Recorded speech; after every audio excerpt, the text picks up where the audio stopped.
Taigi, draugai, žinote, kad aš iš čia pašaukiau ne veltui. Mes visi saugome nešvarias paslaptis ir noriu, kad šios rožinės spalvos dėžutės dėka apsivalytume nuo jų.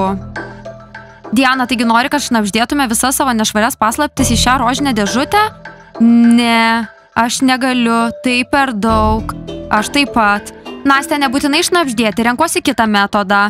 Noriu, kad kiekvienas iš mūsų ant popieriaus užrašytų savo nešvarę paslaptį, po to mes numesime šios papirėlius į rožinę dėžutę ir paslėpsime ją ir tokiu būdu atsikratysime savo paslapčių.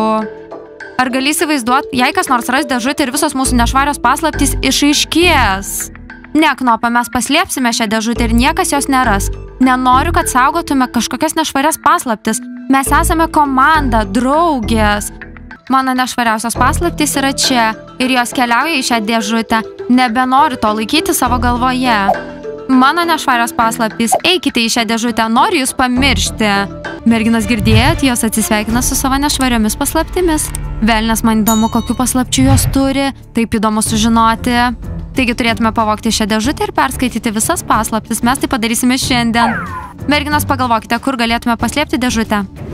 Velnias! Tai dėžutė. Zuikės tikrai slepia savo paslaptis kelnaitės ir liemenėlėse. Mažiau žodžių turime atverti ir paskaityti. Ar nedarysime čia to dabar? Mes tai darysime čia ir dabar.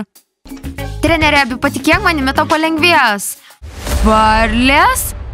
Ką?